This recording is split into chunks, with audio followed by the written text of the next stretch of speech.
Bonjour, bien-aimés dans le Seigneur, chers parents, chers amis. C'est un plaisir encore pour nous d'être ici en ce jour et partager la parole, la pensée de Dieu avec vous.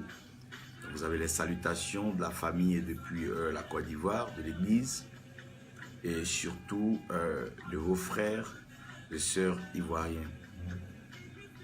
Nous sommes encore en train de partager sur cette série importante où nous avons déjà commencé à présenter certaines choses particulières liées à la vie et à l'actualité d'aujourd'hui.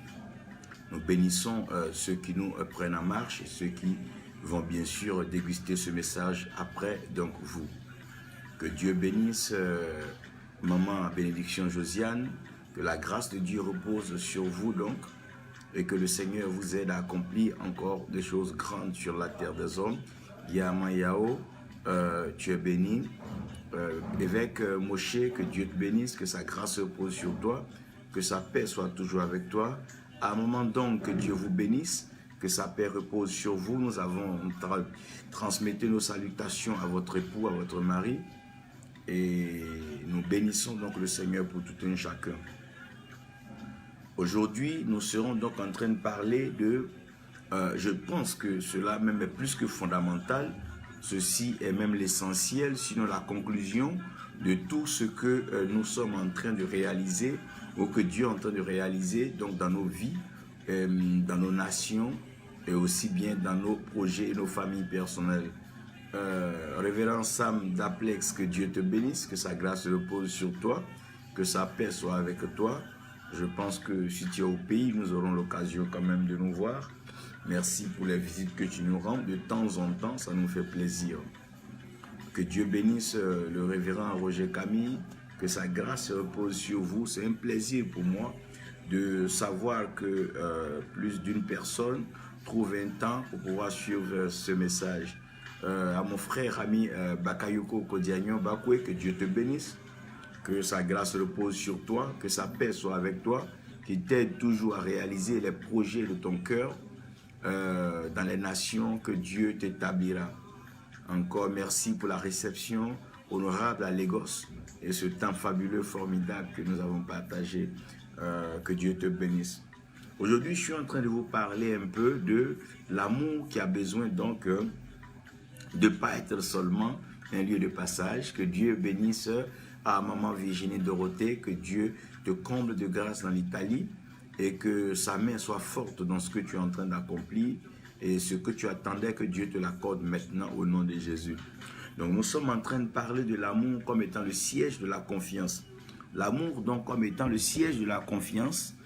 Permettez-moi d'abord de vous parler en un mot, de vous dire en une phrase ce que c'est que la confiance.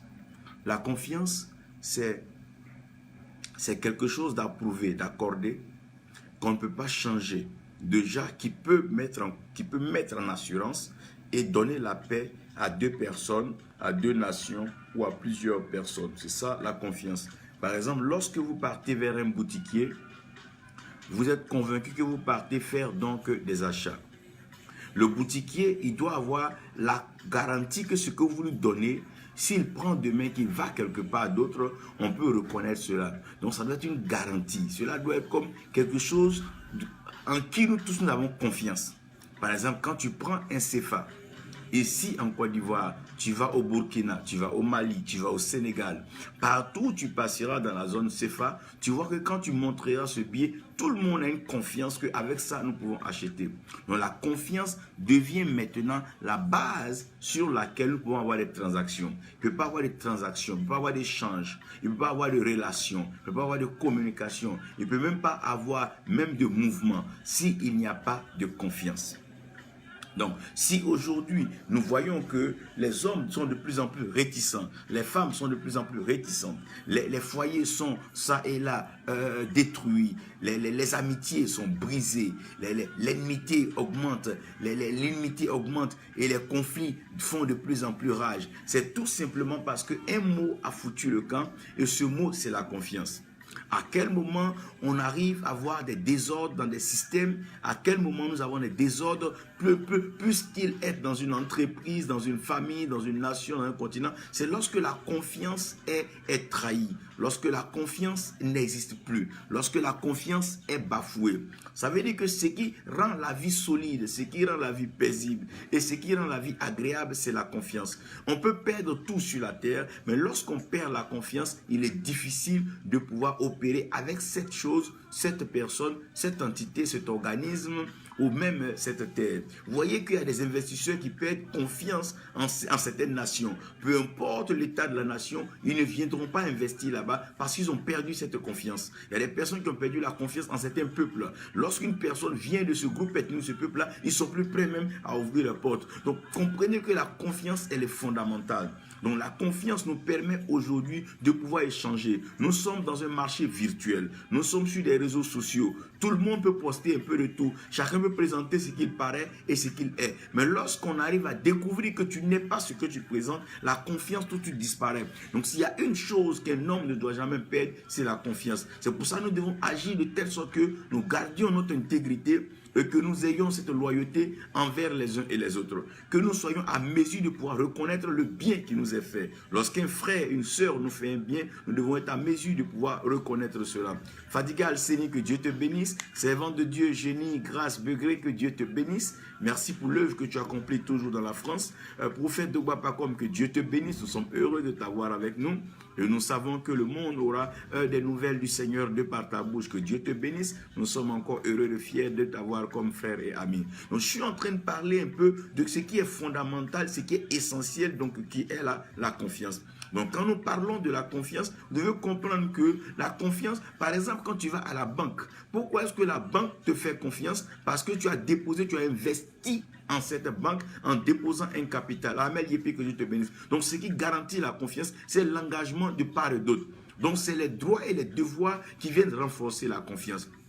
Et la confiance, on ne la place pas partout. On la place dans un siège. Le siège de la confiance, c'est l'amour. Tu ne peux pas avoir confiance en quelqu'un que tu n'aimes pas. Tu ne peux pas confier des biens à quelqu'un que tu n'aimes pas. Donc si cela nous permet déjà de regarder pourquoi aujourd'hui les hommes sont prêts à se battre, se tuer pour voyager pour aller en Occident. Le monsieur sait que s'il arrive à traverser l'océan, il arrive à traverser la mer, il passe par toutes sortes de péripéties. Mais s'il arrive en Europe, il a confiance qu'il va réussir. Mais quelle est cette confiance qu'il a? Alors qu'on ne lui a encore rien dit de l'Europe, il n'a même pas encore une maison où dormir, il n'a même pas un emploi, personne ne lui a encore rien garanti, mais il est prêt à braver, il est même prêt là même à se battre contre tout pour arriver en ce lieu. Vous savez que la confiance développe en nous une certaine capacité et la confiance nous permet de pouvoir agir. Et je prie que ce message puisse nous aider. Le thème de ce message-là, c'est une exhortation. Ça ne sera pas un enseignement où on va vraiment flirter avec les mystères bibliques, mais je pense que c'est quelque chose de fondamental pour un temps comme celui-ci. Un moment comme nous sommes en train de vivre, nous avons besoin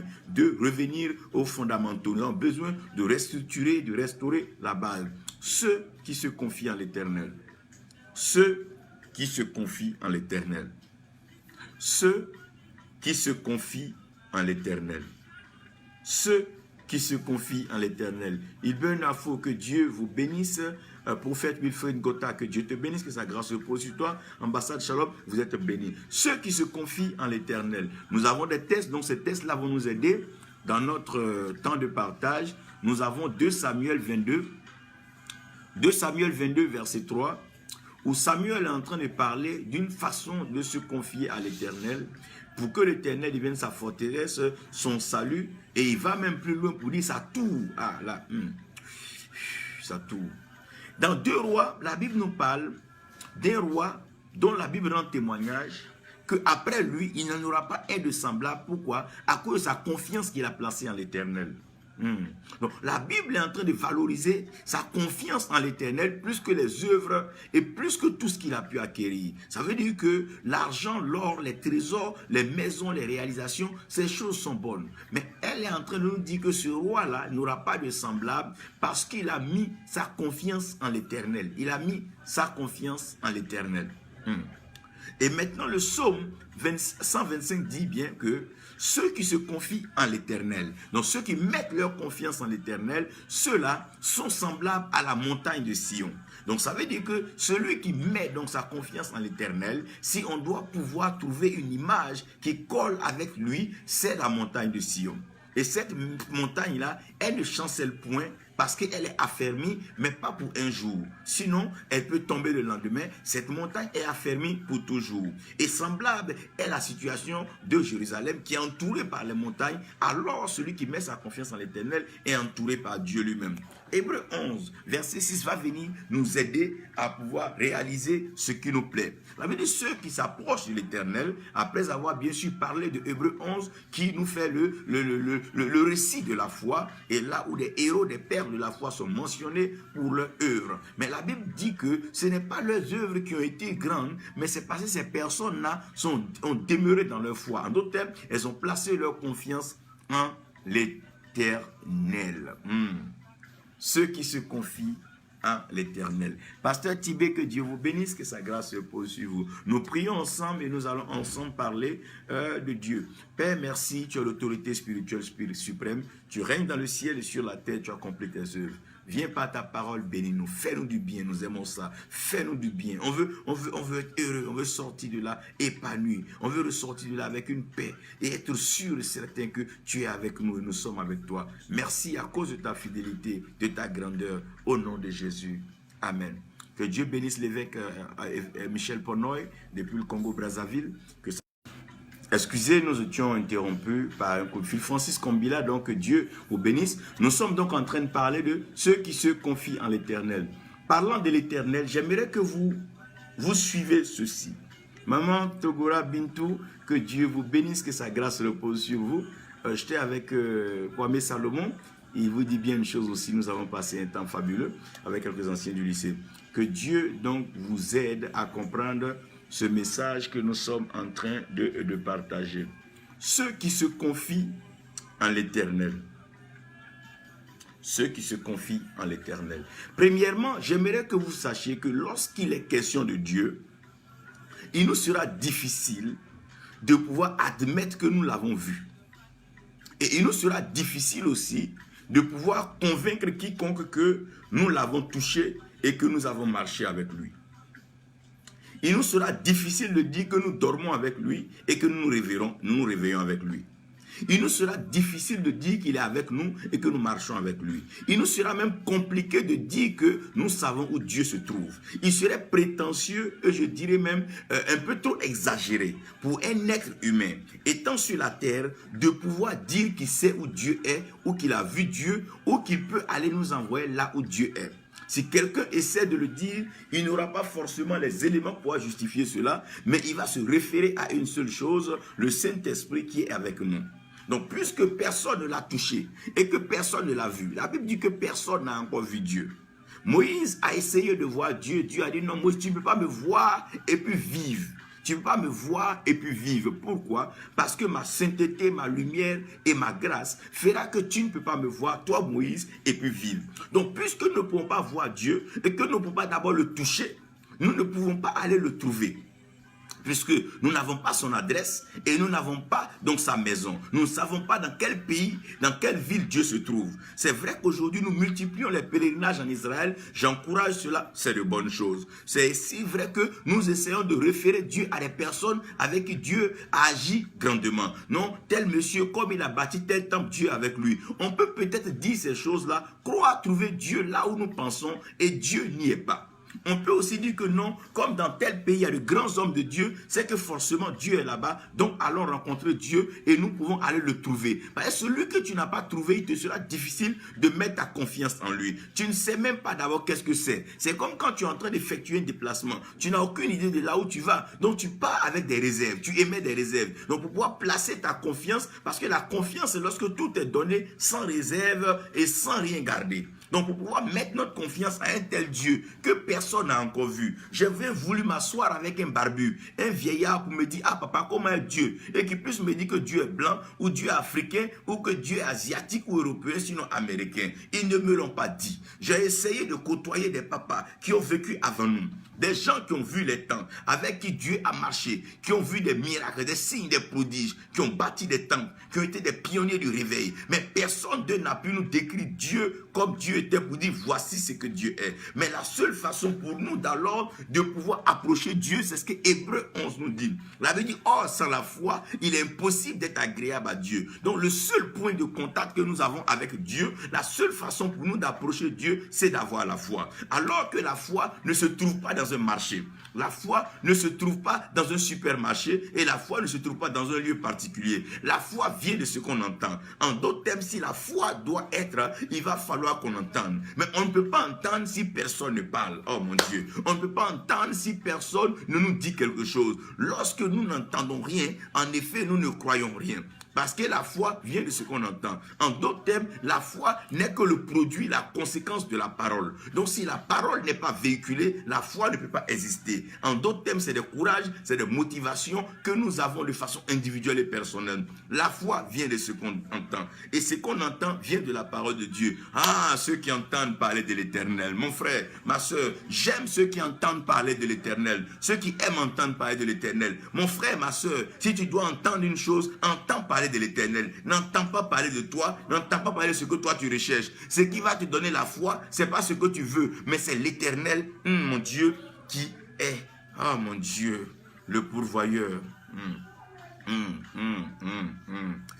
Ah, de qui entends-tu parler? On t'a parlé de ton grand-père, on t'a parlé de ton arrière-grand-père, on nous a parlé même des Samori Touré, on nous a parlé des Béanzins, on nous a parlé de toutes